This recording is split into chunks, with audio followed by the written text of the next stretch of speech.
Hello નમસ્કાર વિદ્યાર્થી મિત્રો, વેદ ડિજિટલ એજ્યુકેશનમાં આપનું હાર્દિક સ્વાગત છે।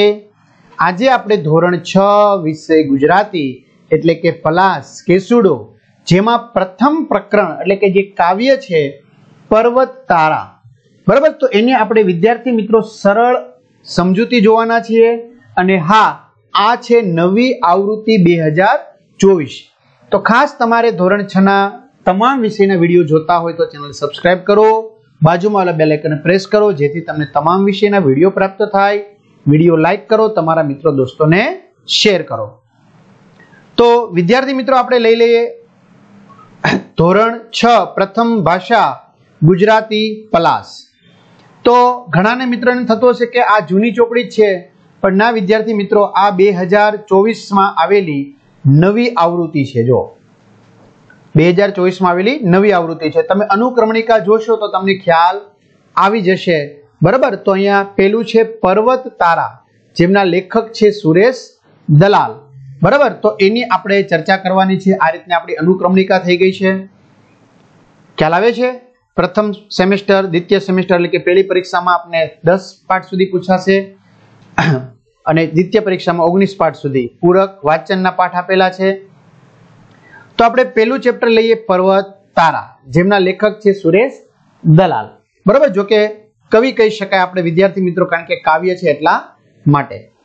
હવે આ સિવાય તમારે દ્વિતીય ભાષા ગણિત છે, વિજ્ઞાન છે, બરાબર। તો આના વિડીયો જોવા હોય તો સરસ મજાના જય સર, વિજ્ઞાનના વિડીયો ફેનિલ સર, સામાજિક વિજ્ઞાનના વિડીયો એટલે કે એસએસ જે પ્રથમ વખત આવશે, જે ઋત્વી મેડમે એના વિડીયો ઉતારેલા છે, ઇંગ્લિશ નીલમ મેડમે વિડીયો ઉતારેલા છે, બરાબર। તો આ બધા જ વિડીયો તમને ક્યાંથી મળશે હું સાથે સાથે જણાવી દઉં છું।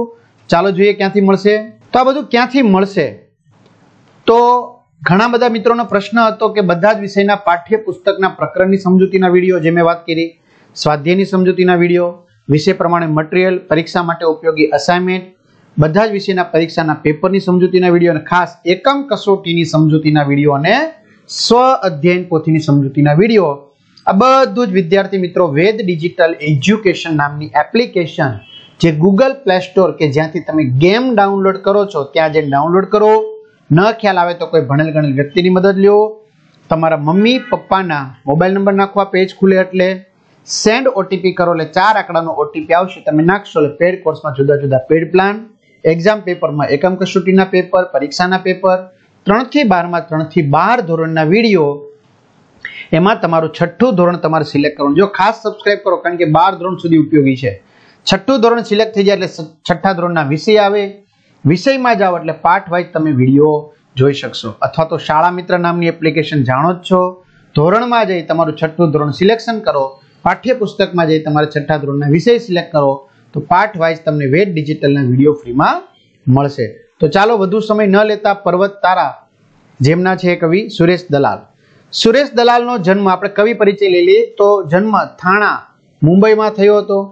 હવે એકાંત, તારીખનું ઘર, નામ લખી દઉં, જેવા એમના કાવ્ય સંગ્રહો છે। જો તમને કદાચ પરીક્ષામાં પૂછાય કે એમના કાવ્ય સંગ્રહો કયા કયા છે, તો એકાંત, તારીખનું ઘર, નામ લખી દઉં। એમણે નિબંધો પણ લખ્યા છે। તેમને રણજીત રામ સુવર્ણ ચંદ્રક અને સાહિત્ય અકાદમીના પુરસ્કાર પણ પ્રાપ્ત થયેલા છે। આ એક સુંદર પ્રાર્થના છે। પ્રાર્થનામાં આવતા પર્વત, નદી, સરોવર, દરિયો, વૃક્ષો, સૂર્ય, ચંદ્ર, તારા, પ્રાણી, પક્ષી, જીવજંતુ વગેરે કુદરતના અંશો, અંશ એટલે આમ તો કહેવાય ભાગ, બરાબર। તો એનો મહિમા, એના ગુણગાન અહીંયા વર્ણવવામાં આવ્યા છે।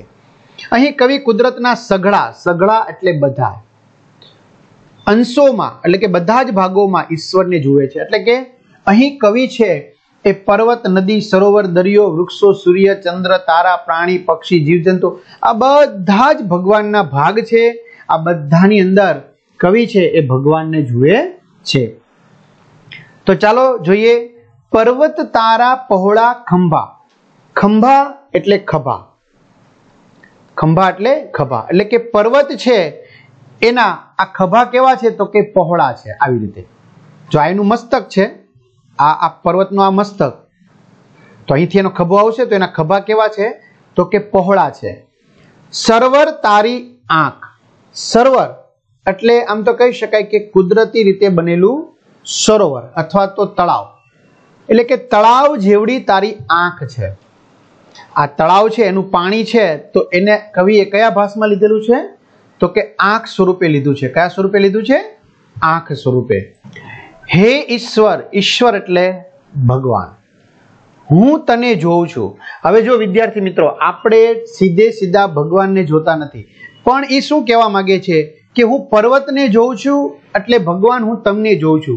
કારણ કે પર્વત કોણે બનાવેલા છે? આ કુદરતની તમામ વસ્તુ તો કે ભગવાને બનાવેલી છે. આ સરોવર જોઉં છું એટલે ભગવાન હું તમને જોઉં છું. કારણ કે પર્વત સમાન તમારા ખભા છે, બરાબર? ભગવાનના ખભા છે. પર્વતને જોઉં છું એટલે જાણે કે હું ભગવાનના ખભાને જોઉં છું. સરોવરને જોઉં છું એટલે કે હું ભગવાનની આંખને જોઉં છું. હે ઈશ્વર, હે ભગવાન, હું તને જોઉં છું એટલે હું તમને જોઉં છું. ક્યાંક ને ક્યાંક, એટલે કે ક્યાંક ને ક્યાંક, કોઈને કોઈ જગ્યાએ હું તમને જોઉં છું. દરિયો તારું દિલ વિશાળું. વિશાળું એટલે વિશાળ, એટલે એનો સમાનાર્થી થાય ઘણું મોટું. વિશાળ એટલે શું થશે? ઘણું મોટું.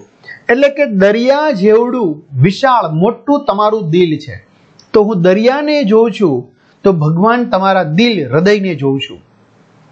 વૃક્ષો તારી વાત, એટલે કે વૃક્ષોને જોઉં છું તો જાણે તમે વાત કરતા હોય એવું લાગે છે, એટલે વૃક્ષો તારી વાત એટલે કરે છે, બરાબર? તમારા ગુણગાન ગાય છે. કારણ કે પવન આવે, પવનના સુસવાટામાં વૃક્ષો છે, એની ડાળીઓ એકબીજા સાથે અથડાય, પાંદડા ફડફડે, બરાબર? તો એમાંથી જે અવાજ આવે છે તો એને આધારે કલ્પના કરે છે કવિ. મેઘ ધનુષ્યના રંગોમાં તું રમી રહ્યો રળિયાત. રળિયાત એટલે મિત્રો અહીં થશે સુંદર.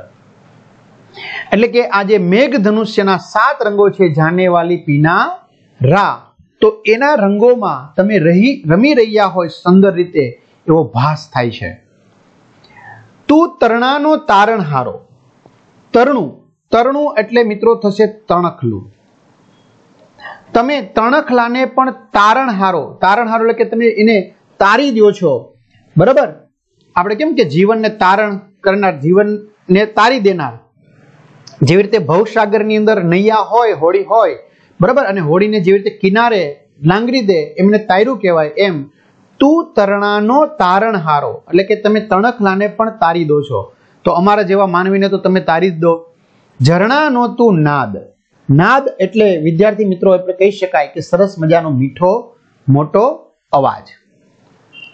ઝરણું એટલે જે ખળખળ વહેતું હોય તે આપણે ઝરણું કહીએ તે. ફૂલ ફૂલની રંગ સુગંધે, એટલે કે દરેક ફૂલમાં, દરેક ફૂલના રંગ જુદા જુદા છે, દરેક ફૂલની સુગંધ જુદી જુદી છે. તારી છે સોગાદ. સોગાદ એટલે ભેટ. તમે એમને એવી સરસ મજાની ભેટ આપી છે કે જુદા જુદા ફૂલોના જુદા જુદા રંગો છે, જુદી જુદી એની સુગંધ છે. એટલે કહેવાનો મીનિંગ અહીંયા એવો છે મિત્રો કે પર્વતમાં ભગવાન દેખાય છે, એના ખભા દેખાય છે, સરોવરમાં એમની આંખ દેખાય છે, બરાબર? તો આ ભગવાનને આપણે જોઈ રહ્યા છીએ. વૃક્ષો એમની વાતો કરે છે, દરિયા જેવડું એમનું વિશાળ દિલ છે, હૃદય છે. મેઘધનુષ્યના રંગોમાં એ રમે છે. તમે કેમ રમકડાથી રમો એ મેઘધનુષ્યના રંગોમાં સરસ મજાના સુંદર રીતે રમી રહ્યા છે. એ તણખલાને પણ તારી દે છે. અને જાણે ઝરણાનો અવાજ, ઝરણું જે વહી રહ્યું છે એમાં ભગવાનનો અવાજ છે. અને સરસ મજાના ફૂલમાં એના રંગબેરંગી, એની રંગબેરંગી ફૂલો છે, એમાં એમની સુગંધ સમાયેલી છે.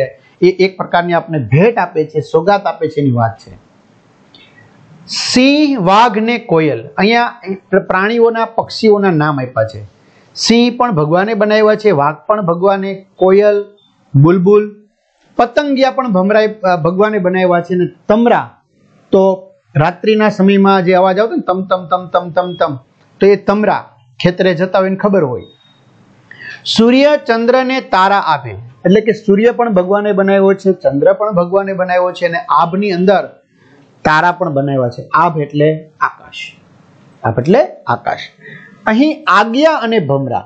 હવે આજ્ઞા મિત્રો કોને કહેવાય? તો રાત્રિના અંધકારમાં જે તમતમતું જે જીવજંતુ છે એને આજ્ઞા કહેવાય, જાણે કે પોતે પ્રકાશ આપતો હોય એવું. અને ભમરા તો આપને ખબર જ છે, ફૂલ ઉપર ગુંજન કરી રહ્યા હોય.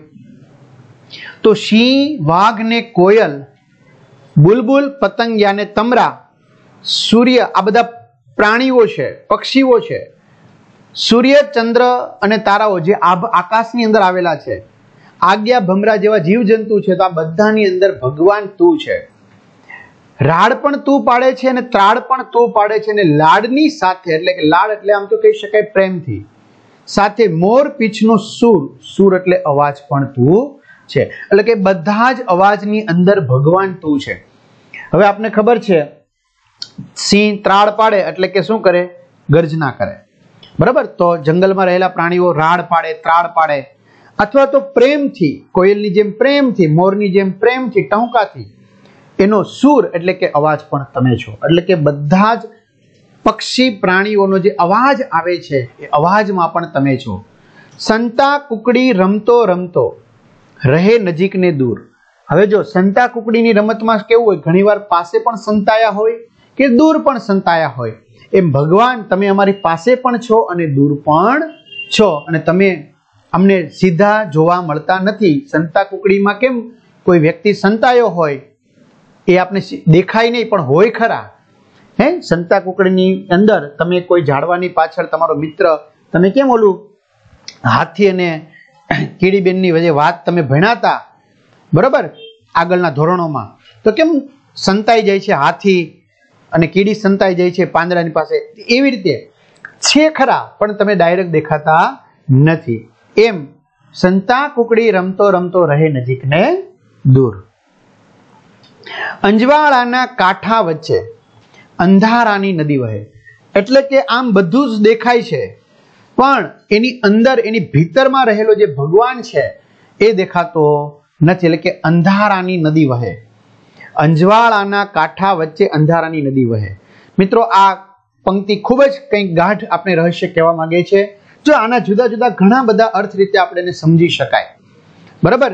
તો આ જે જીવનમાં જે આ અંજવાળું છે, આપણે બધાને જોઈ શકીએ છીએ, પશુ, પક્ષી, પ્રાણી, જીવજંતુ બધાને.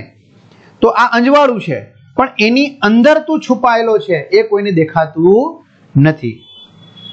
એમાં મારી હોડીને, હોડીને એટલે વિદ્યાર્થી મિત્રો અહીંયા જીવન રૂપી નૈયાને.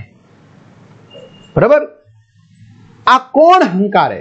એટલે કે કોણ ચલાવે છે? આ મારી જીવન રૂપી નૈયાને કોણ ચલાવે છે? તું જ કહે. એટલે કે ભગવાન તમે જ કહો. તો તમે જ મારી જીવન રૂપી નૈયાને ચલાવો છો. એટલે વિદ્યાર્થી મિત્રો, અહીં કવિનો કહેવાનો ભાવાર્થ એવો છે કે બધી જ જગ્યાએ, બધી જ પ્રકૃતિના અંશોમાં ભગવાન રહેલો છે, પણ એ ભગવાન આપણે સીધા જોઈ શકતા નથી. બાકી આપને ખબર છે કે સ્વામી વિવેકાનંદના ગુરુ, તમારે મને કોમેન્ટ કરવાની છે, કોણ? રામકૃષ્ણ પરમહંસ. તો એમને શું કીધું હતું સ્વામી વિવેકાનંદને? કે હું તને જોઉં છું એમ ભગવાનને જોઉં છું. એટલે કે બધાની અંદર, સજીવ હોય કે નિર્જીવ હોય, બધાની અંદર ભગવાન રહેલો છે. એટલે જ કહેવાય છે અત્ર તત્ર સર્વત્ર. કૃષ્ણ ક્યાં છે? તો આપને ખબર છે કે બધે જ છે. બરાબર? આપને ખબર છે પ્રહલાદને ઉઘાર્યો હતો તો સ્તંભ ફાડીને ભગવાન એમાંથી નીકળાતા. તો સ્તંભ શું છે? તો નિર્જીવ વસ્તુ છે, છતાં પણ એ સજીવ, એમાં ભગવાન રહેલા છે. એમ બધી જ જગ્યાએ. અને આપને ખબર છે કે ખૂબ જ ગરમ કરેલા સ્તંભને જ્યારે પ્રહલાદને આ બાથ ભીડીને પીડવાનું કીધું હતું, ત્યારે પ્રહલાદે ભગવાન એમાં દેખાય છે એવી રીતે એને બાથ ભીડી લીધા, જાણે ભગવાનને પોતે બાથ ભીડતા હોય. બરાબર? એટલે આ રીતની આમાં વાત કરવામાં આવી છે. શબ્દાર્થ છે ખંભા, ખભા, સરોવર, કુદરતી રીતે બનેલું સરોવર, તળાવ, વિશાળું એટલે વિશાળ, ઘણું મોટું, રળિયાત એટલે સુંદર, તરણું એટલે તણકલું, નાદ એટલે સામાન્ય રીતે મધુર લાગતો મોટો અવાજ, સોગાદ એટલે ભેટ, આજ્ઞા એટલે રાત્રિના અંધકારમાં ટમટમતું જીવડું, ત્રાડ એટલે ગર્જના, હંકાર એટલે હાંકે, ચલાવે, સુર એટલે સ્વર અવાજ. બરાબર? તો અમારી જીવનરૂપી નૈયા કોણ ચલાવે છે? કે તું જ ચલાવે છે. શબ્દ સમૂહ માટે એક શબ્દ, રાત્રિના અંધકારમાં ટમટમતું જીવડું એટલે આજ્ઞા. વિદ્યાર્થી મિત્રો, આ વાતચીત પરથી આપણે એનું જે સ્વાધ્યાય છે એ સ્વાધ્યાય આપણે નેક્સ્ટ વિડીયોમાં જોઈશું. બીજો પાઠ છે વાર્તા રે વાર્તા, જેની પછી ચર્ચા કરીશું. તો અહીંયા સુધી રાખીએ. ખાસ વિદ્યાર્થી મિત્રો, હજી એકવાર કહી દઉં, ચેનલમાં નવા હોય તો ચેનલ સબસ્ક્રાઇબ કરો, વિડીયો લાઇક કરો, તમારા મિત્રો દોસ્તોને શેર કરો. પાઠ્યપુસ્તકની સમજૂતીના વિડીયો, મટીરિયલ, પરીક્ષા માટે ઉપયોગી અસાઇનમેન્ટ, સ્વઅધ્યયન પોથી, એકમ કસોટી, બધું જ તમને અહીંથી એપ્લિકેશનમાંથી મળી જશે. અને એપ્લિકેશન ડાઉનલોડ કઈ રીતે કરવાનું કીધું ને? હા, જ્યાંથી ગેમ ડાઉનલોડ કરો ત્યાં જઈને એપ્લિકેશન ડાઉનલોડ કરો, વેદ ડિજિટલ એજ્યુકેશન, ઓપન કરેલા પેજ ખુલે, મોબાઈલ નંબર નાખી સેન્ડ OTP માં જવાનું, ધોરણ વાઇઝ તમે વિડીયો જોઈ શકશો. તો અહીં સુધી રાખીએ. અસ્તુ. જય હિન્દ, જય ભારત.